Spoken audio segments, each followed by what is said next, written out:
Hey guys, it's Ben the Coin Geek at Old Pueblo Coin in Tucson, Arizona. Thanks for being here today. As always, like, share, subscribe. Do the algorithm stuff for us, oldpueblocoin.com, and of course, TucsonCoinshow.com. Thanks for being here for what we have today is an open box video where we're going to share with you some pretty interesting coins that we got back that were sent in mostly, well, these were all sent in on the economy service, but some of them came back at too high of a price point, so they had to charge us a little extra, read all about it. But it's a fun group of type coins today, starting with this 1818 dated half dollar. Interesting piece, lots and lots of detail, and actually I think has a bit of luster hidden underneath all that schmuckety schmuck there. I know, it takes one to know one, right? So good looking coin all around. XF details cleaned.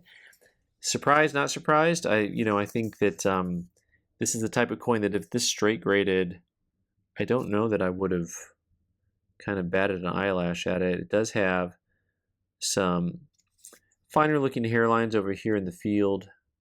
If we get it at the right angle, you can see them popping up. But even then, there we go. Those are the ones that I think are probably the ones that are guilty as charged kind of lines. Lots of coins have lines on them just from average wear, being out in the market, being out in the pocketbooks of Americans some time ago. And speaking of that, we're going from that 1818, which is probably still maybe like a $300 type coin, to this 1835. Which has in lots of ways a very similar look to it, a lot of originality to it. You see some of those finer lines dancing around on the coin, but nothing as, I think, as harsh or as noticeable as the first coin. Looks like it came out of an old album or something. XF40, nice looking coin. This one is, I think, in that $150 range. But just kind of a nice type coin. If someone's doing a type set and you need a half dollar, that's a good looking piece. Next up is 1821. Once again, you're talking about a coin that looks like it was in an album or folder for a long time. To get that real dark and light juxtaposition, you get all that darkness up here, that type of toning.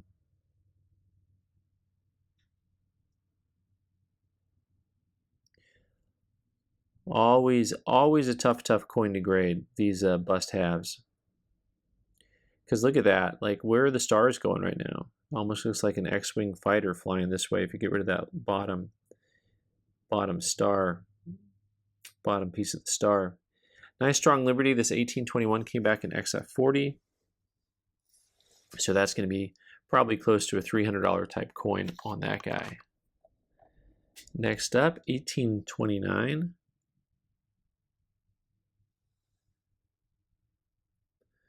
And this guy, once again, just from the other guys, you can see has a lot of detail on the hat, the hair, the ribbons, everything is there with a lot of detail. I liked all these coins because they felt very original to me. That first one being called cleaned, little bit of a, throwing me for a little bit of a loop on there.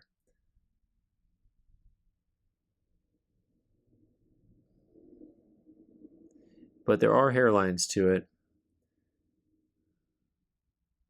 I always like the knuckles on these guys, those feet.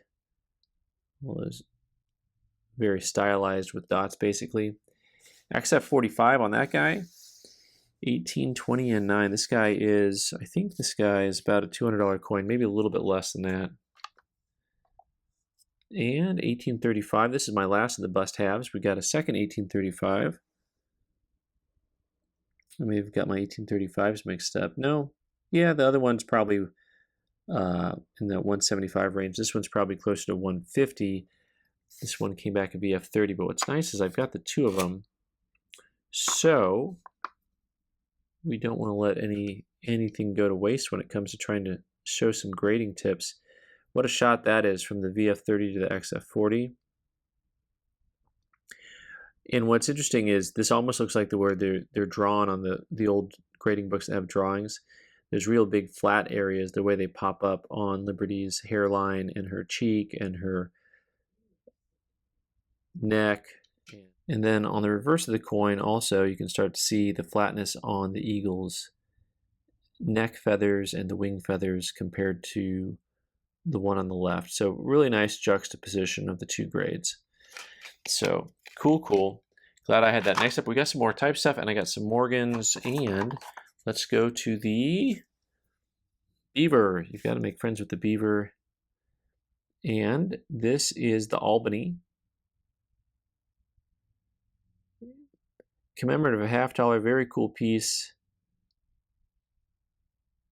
Fun fact, beavers were spread all over North America, including southern Arizona back in the day. The 1614 charter. There's an eagle that gets overlooked a lot of times. Is it carrying a fish? Is it just feet? I think that's just the feet, just the claws. Albany, New York, 1936. And I think is that Philip Schuyler on there? MS-65. This particular coin's probably in that $250 ballpark. As always, the commems are just kind of a fun area to collect for anybody looking to get into U.S. coins because there's such a fun variety. This is the 1918 Abraham Lincoln / Illinois. The S is silent. So that's what I heard. $50, one of the most robust looking eagles. So also State Sovereignty National Union on that ribbon. Little detail there that's overlooked. United States of America. Sun rising on a new day. E pluribus unum. MS-63 on this particular coin.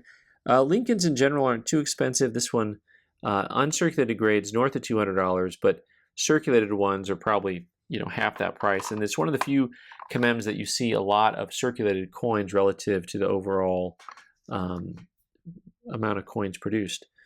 All right, next up, I actually have a trade dollar. Look at this, 1876. This is a fun and challenging coin. You want to talk about challenges. Trying to collect coins, generally speaking, in just kind of that middle circulated grade, which is what you run into with, we're looking at those bust halves. Bust halves, one of the few coins I think where you can find nice middle grade coins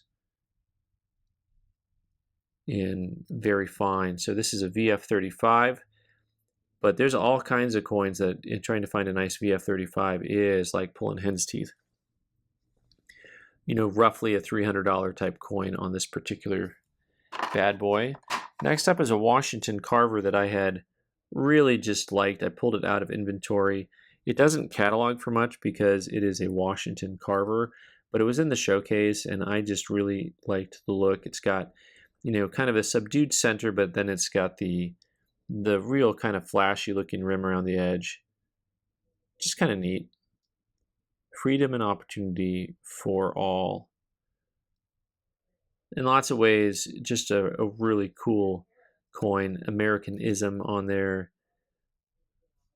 Very neat piece. MS-65. Came back a good grade.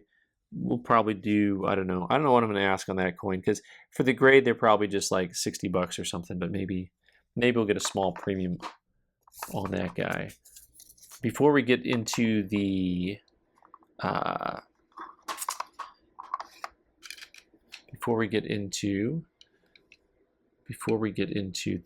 dollars here, I've got a couple of not dimes, but 1 dime and 1/2 dime.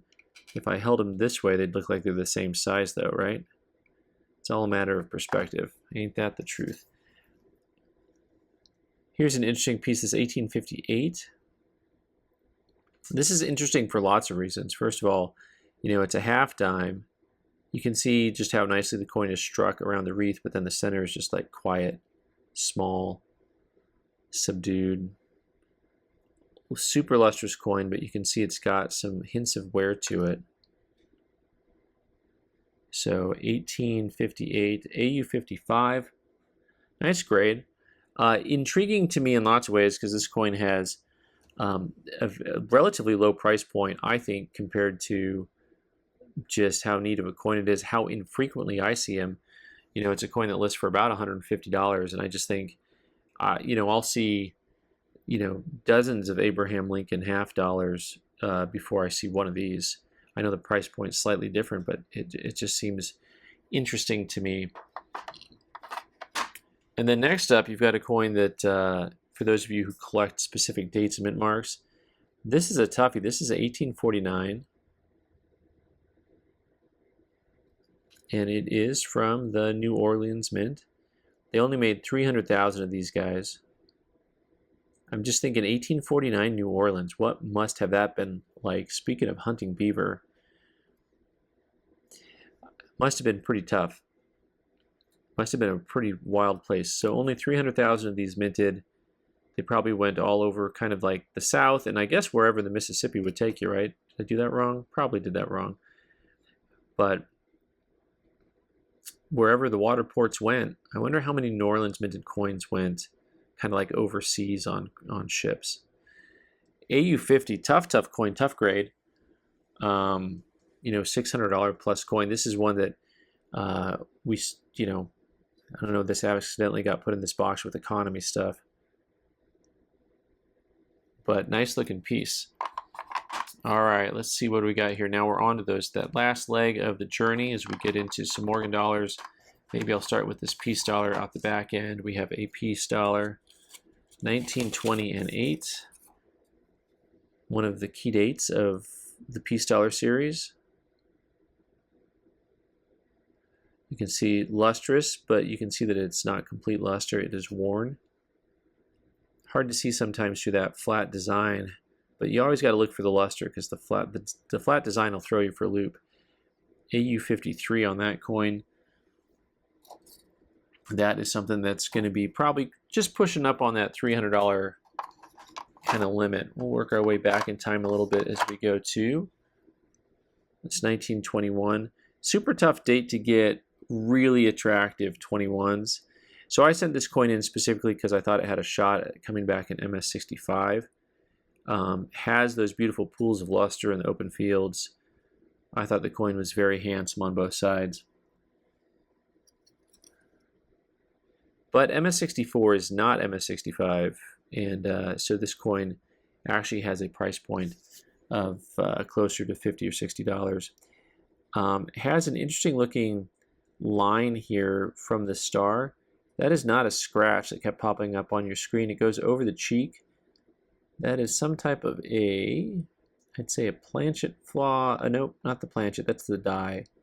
I'd say that's a die break of some kind on that coin. So pretty interesting. Next up, 87.0. One of those sneaky tough dates. Speaking of New Orleans. One of those sneaky tough New Orleans dates. It's kind of hard to get uncirculated grades. This one has a lot of scuffiness to it and some interesting toning to it. But I thought it would come back as 61 or 62, and that's exactly what it did. So that's probably $125-ish type coin. Maybe the toning people will pay a little extra for that with the toning. I don't know. It's not really vibrant toning in my opinion. And speaking of tougher dates, this coin I don't want to say fell in love with, but this is an 86S. Tough coin, and it's the type of coin that if you're looking to put a coin in your album or in your set, so to speak, that's a tough 86S that has, to me, super originality, but not a super high price point. The AU58, kind of cool piece, definitely not new, but just has a super original, that super slate gray kind of color to it. Yeah, nice looking coin. That is also pushing the $300 limit on that guy. Speaking of the $300 limit, these probably should have gone in. I got a Carson City's, generally speaking, uncirculated, still trading at over $300, but just they're kind of on the cusp right now. I remember these used to be $75 all day long, and There's all kinds of different market pressures over the last 30 years that, during COVID, at common dates were pushing $500, it felt like. And then now they're back in that $300 realm where they belong. MS64, real attractive coin.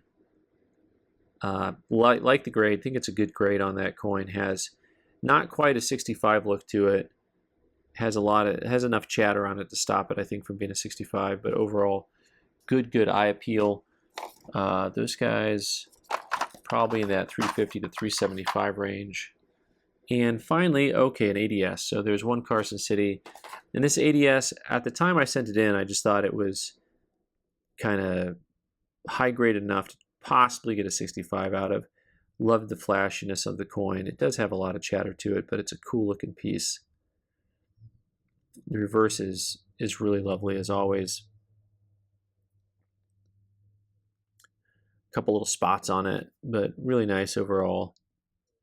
One of the things about coin collecting is people fight for the high grades, but really you have to be content and happy with some of the imperfections that you see, because some of those things give it character.